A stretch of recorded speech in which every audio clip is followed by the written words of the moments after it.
Now I'm a Japanese language student in Japan, in Mhm. Tokyo, Mhm. but I used to be an English teacher. I'm from Buffalo, New York. What is the difference between USA and Japan? Hi guys, I'm Joshua from Tokyo, Japan. Today I interview a Japanese language student from USA. Leave a comments and don't forget to like the video and subscribe to my channel. Let's go! Hi, Lucas. Hi, Thank you for joining the channel today. thank you. Yeah, Thanks for having me. yeah. What do you do now? Now I'm a Japanese language student Mhm. in Japan, in Mhm. Tokyo, Mhm. but I used to be an English teacher. It's interesting. Mhm. Why you are studying Japanese now? So I studied Japanese in college in Mhm. America, and Mhm. then when I was an English teacher living here, I studied, of course, Japanese for daily life, Mhm. but I really wanted to speak more and get a job that wasn't teaching English, and so my plan was to go back to school and study more Japanese, and so that's Mhm. what I'm doing. What was your life as an English teacher? It was actually very fun. Mhm. I know a lot of people have a difficult time being an English teacher. Maybe they do a lot of work or it's really difficult for them, but I think I was lucky. I had a lot of fun. I brought a lot of like games and sort of activities that were fun for Mhm. the students. And so every time they saw me, it was like, oh, Lucas is here. So it was always a really nice experience. Oh, Yeah. whom do you teach English? I taught middle school students, Okay. first, second, and third year. So students from 12 years old to about 16, 15 or 16 years old. So Mhm. a very awkward time for the students for their life, but we had fun. It was very nice. So now you are a student of Japanese Yeah, language school. yeah. How It's is it? it's I like my school. I chose my school because they practice speaking, and a lot of other schools focus on like taking a test or like the JLPT, which is the language test certification. But I really wanted to be able to talk to people. And Mhm. so I chose my school for that. So I have a chance to talk with a lot of different Japanese people from different places in Japan. Mhm. All of my classmates are from different countries. So it's very fascinating to, I don't know, practice Japanese and also learn about other cultures at the same time. It's Mhm. great. Yeah. Lucas, I think you like Japan, but when were you interested in Japan? So when I was a kid, Mm. I used to collect Pokemon cards, Oh, like the little yes. cards. And when I went to the one store one day, they Mm. had English cards, of course, in America, but Mm. there were a few Japanese cards, Mm. and they were very inexpensive because no one can read them. So they thought, oh, the picture is cool, like I'll buy it. But I really like dinosaurs, and there was a Mm. card there that looks a lot like a dinosaur, Yeah. and I brought it with me. Oh, And so this card yes. is it's the first time I had ever seen Japanese like Mm. letters, and I thought it was really interesting, and so I bought it. And this was my first experience with Japanese language, and it made me really interested to Mm. know more about the language. This is that you bought Hmm. when you were a child. Yeah, I bought it. This was maybe like $2. It was very, very cheap. Oh, And nobody, because nobody could read it, no one wanted it. They can't play it, so yeah. so yeah, No, it's your treasure. it's true. I have Mm. this on a charm, so I can bring it with me. You keep it. I do, yeah. Very good. Can you introduce your hometown? Yeah, I'm from Buffalo, New York, Mm. in the United States of America. Mm. Usually, if I say I'm from New York, people say, "Oh, New York City." No, sorry, sorry, I'm not that interesting. It's actually very far from New York City.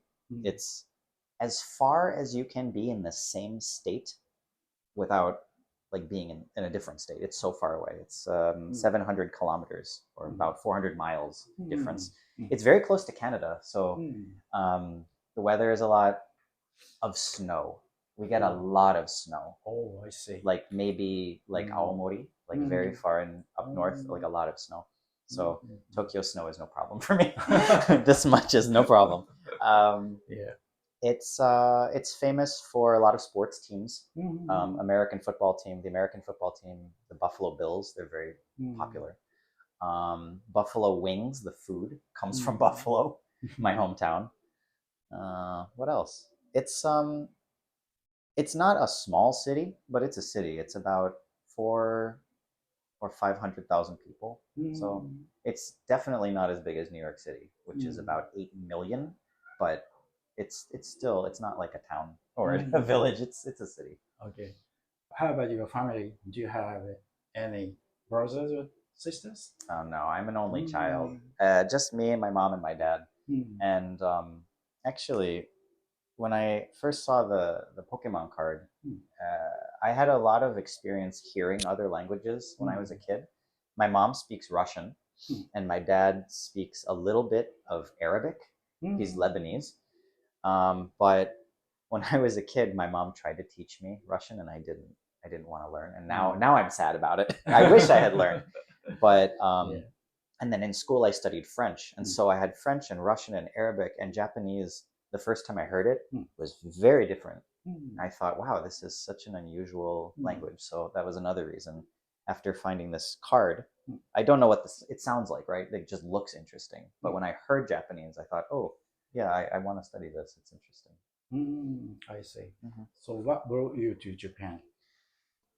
I think one language and food. I'm a very like food oriented person. I like to try different foods and things like this. And so all the very different foods compared to what I was used to in America, and also the language was very different. So, and of course, when I was younger, I was really interested in anime and video games and manga and things like this. Now, maybe just video games, but Mm. yeah. So a lot of the popular culture is also really interesting for me. Yeah. So you are interested in about Japanese young culture. Yeah. Yeah. So you wanna come to Japan. Mm-hmm. I Yeah. see. What is your life in Tokyo now? Well, now I'm a full-time language student, so I mostly go to school every day, Monday through Friday. Classes from about 9:30 until 1:30, Mm. and then after that, I'm free. Of course, I study and meet up with friends, and we go to do really interesting things. But it's kind of um, I only do a small part-time job, so I don't have a ton of like extra money. So I mostly just kind of like I like to go to a station and just kind of like wander around and get lost and see what's in this area, especially the not popular stations. Mm. Like if I go to like Shinanomachi or something like that and like, oh, what's here? I don't know. So I like to discover things. That's how I spend a lot of my time. Mm. So you are satisfied to live here? Yeah, I'm very happy Mm. here. You don't have any problem? Yeah. Well, a few times I think I have experienced a little bit of maybe racism. Oh. And it's a strong word, but I mean, one time, one woman actually, she said to me, "No foreigners, get out," and I was made to leave her restaurant. But that was only one time, and then another time, maybe I had a similar experience, but it wasn't said directly to me. Like I opened the door with my friend, and I saw that there were some tables free. It was like okonomiyaki, Mm. and she said, "Oh, I'm sorry, we're full today," and I was like, "Okay, that's fine." So that worry Mm. always kind of exists in my head. Like if I go into like a small cafe or like it's like an older shop or something like this, I don't know if maybe I'll be treated poorly just because I'm not Asian. So that's like a small fear, but it doesn't really stop me from doing anything. It's just always sort of like a little worry, like right here. That's probably the only bad thing I can think of, other than there's so many people in Tokyo. So like it's very hard to be alone in Tokyo, like out in public. Like even if you go to a park, there would be somebody else there. Like you can't really be by yourself.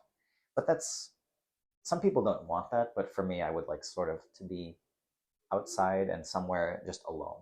But so that's a little difficult, but that's not really a big problem. It's just a small annoyance, I think. So yeah. Sorry, it a very sad story, but not so many racism in Japan. Yeah. Yeah, I- believe it. I mean, there's a lot of racism everywhere, so Yeah. it's okay. Okay. Uh, how is it to study Japanese language for you now? Uh, it's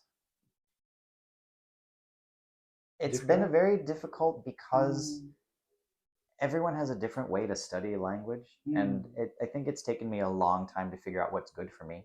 mm, I tried a lot of different ways, like just using a textbook, or just like watching videos, or just reading, or doing all of these things together.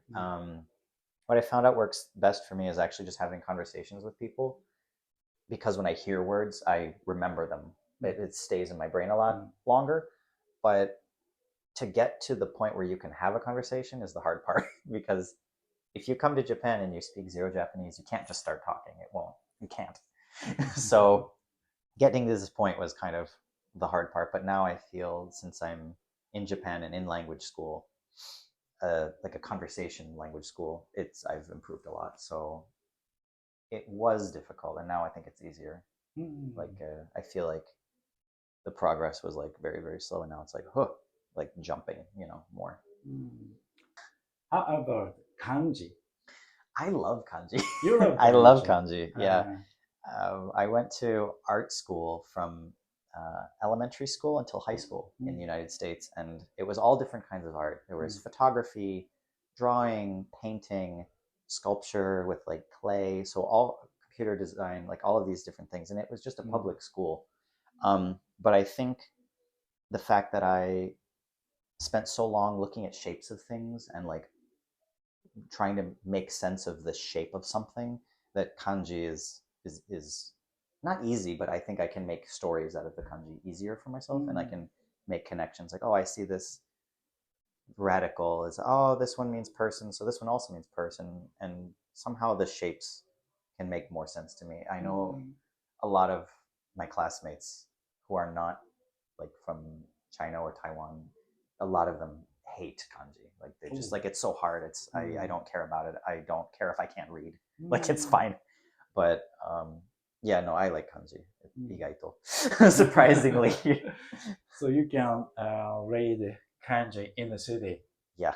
Ah. I'm reading a book right now actually. Oh. So yeah. But I don't want to take Mm. the kanji kente. I don't want to take that. I have no interest in that's like a kanji test, like a super serious kanji test. I don't care about that. Mm. But And what is your impression about Japan? How did you find anything? so I studied about Japan before I came, so there wasn't a lot of culture shock. But my impression of Japan is, a lot of people like to say that Japan mixes like the past and the future. Like there are many famous pictures of like a woman wearing kimono in Shibuya, like super super past and super modern. And I agree with that. But I think what's more interesting to me is like they're very tidy and like clean and orderly places, and then there are other things that are just like wild, like they're just left to be, I don't know, kind of crazy. Like if you go to like a train station, it's clean, everything is being wiped down, everyone wears a uniform, very like controlled. And then you go to like Kabukicho, where it's like a circus, like the people just wander around, the streets are dirty.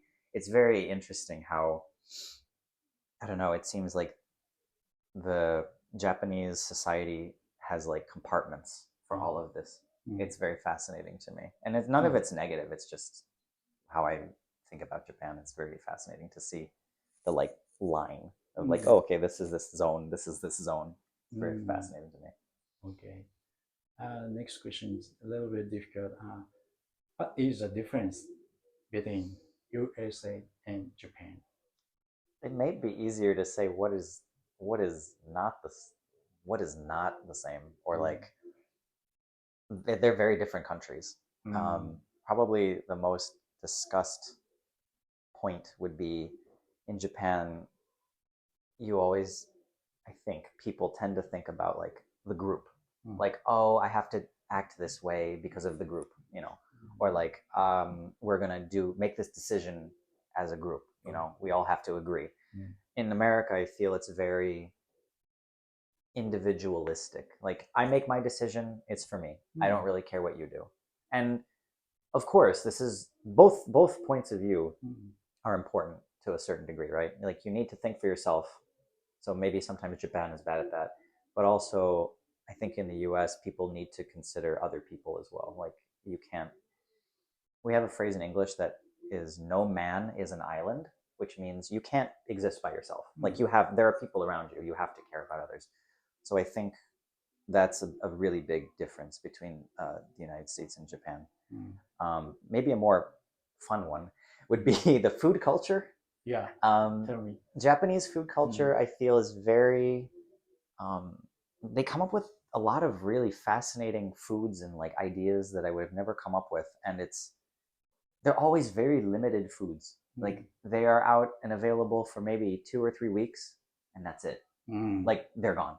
Yeah. And even I can give you an actual example.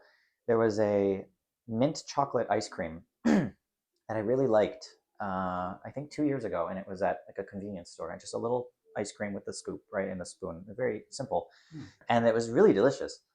And so last winter, I thought, oh, it's gonna come out again. I have to go. Never again. Only once, one time. Yeah. So this kind of it makes me sad. It makes me really sad. But I feel like in the States, we have seasonal foods, but it's always kind of the same thing. Like, you could, I think so. Me thinking that I could go to the convenience store again and get the same thing is a very like American way of thinking. Like, it's gone. I will never get it again. Hopefully I can get it again. But yeah, so that's really interesting to me.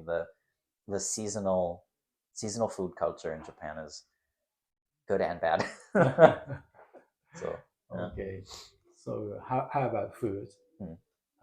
What kind of foods do you like? The Japanese food. I really love takoyaki. I really love takoyaki and also taiyaki. Oh. But I don't know. I spent a lot of time eating seafood when I lived in Shizuoka. I was right by the ocean. And so I think a food that I really like that maybe a lot of, I'll say people from the West, because maybe other Asian countries this isn't normal. But do you know himono? Yes. Like, where the fish is open. Dried fish. Yeah. And it's, you see the head and the tail, everything, right? And I think a lot of people in the West might find that a little gross, maybe. Like the head on it, like, oh, I don't want to look at it, that kind of thing. But I really like that. So I enjoy a lot of the seafood that's in Japan. It's great. It's inexpensive. There's a lot of it, and yeah, it's healthy. Oh, okay. So I enjoy it. Totally, you love Japanese food. Oh, Yeah, I do. It's nice. Yeah.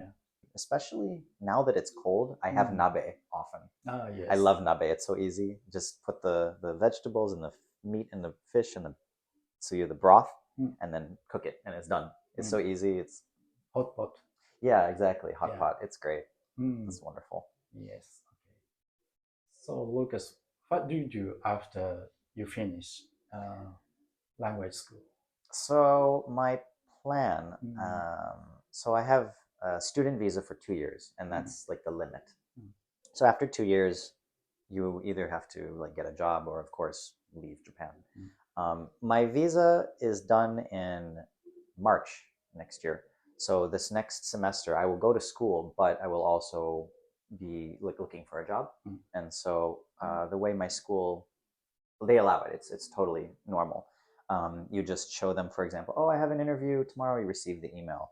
You show your teacher, here's the email. They're like, okay, so if you're absent, it doesn't affect you, because your attendance in school is really important. That's how you can keep your visa. So if your attendance gets too low, you don't go to class, you'll get in trouble, and you might be actually forced to leave. So, but I'll be just doing job hunting, and my ideal job would be English to Japanese translation. I do it sort of right now as a part-time job, but unfortunately, the NPO that I work for, they can't hire me full-time, so I will probably keep working for them while also doing full-time another job. hopefully. Hopefully. My part-time job is fully online and remote, so Yeah. I can do it anytime. So I can always do that after I get home from work. Mm, That's my goal: find a job. okay. Can you advise to newcomers to Japan from USA? If you don't speak Japanese, Mm. I would say try to make a friend here who either obviously speaks English Mm. or is from the States who does speak Japanese if you Mm. can, and try to learn about Japan or Tokyo or whatever city you're in through them. They'll have a lot of information and things like this, and they can also probably give you tips about how to study Japanese and learn Japanese. Um, Unfortunately, if you really want to enjoy your time in Japan, you have to study Japanese. Like a lot of the country is like unlocked by you being able to talk to the people who are from here and who created the culture that you're going to live in. And I would also say that if you feel safe enough to do so and you don't have any like food restrictions, like try to eat anything that someone offers you. Like if they're like, oh hey, try this unusual fish or something like this, or here's a weird piece of meat you've never seen before. Like of course in a safe situation, but it I don't know. I feel like a lot of Japan is having experiences that you can't have anywhere else because Japan is an island and it doesn't have a ton of influence from other countries. And so I feel like you can have very unique experiences here that you shouldn't put yourself in a bubble and just hang out with only English speakers and things like this. Like open yourself up to interesting experiences. If I had said no to things like that, I wouldn't have gone to like snowboarding in Yamagata Oh, or like I went to Suzuka Raceway Yeah. in Mie and like or like I went to a rock concert in Chiba. So like interesting things that you can only have like experience here. So mm, yeah, I think it's moving abroad, especially to like a very different culture, like from like the United States to Japan. mm, It's sort of like an act of submission. Like you can't just show up and say, "Oh, I don't want to do this," and you're wrong, and that sucks, and your culture doesn't do this right, and we don't do that. So like, why come here? It doesn't really make sense to me. So I feel like just be open to new experiences. Really, really open to new experiences. That's my long answer to that question. okay. So, what is your future dreams or plan? I think about this Mm, somewhat often. I don't really know. I think I would want to stay in Japan at least another like 3 or 5 years. mm, After that, I don't really know. mm, I think it depends on what my job would be. mm, Like, for example, if I have a remote translation job, I might move to a different country if I can keep the same job, but I don't know. Um, I'm also an only child, like so it depends on the health of my parents. Like I might have to go back to America mm, for a short time or permanently. I don't know. mm. So yeah, but if everything is okay, I would probably stay in Japan another 3 to 5 years. Mm, Yeah, it's very nice. I don't really have plans to leave, but yeah. So you will find the answer after for 5 years. hopefully, Later. hopefully. Okay, thank you very much. Thank you today. so much. Yeah, I enjoyed it. Thank you. very much. Likewise. Yeah. Very nice. Thank you. Thank you for watching How is the video? In this channel, I show you real life in Japan. Let me know what you wanna know about Japanese life, jobs, and culture. Leave your comments and don't forget to like the video and subscribe to my channel. See you next time. Bye.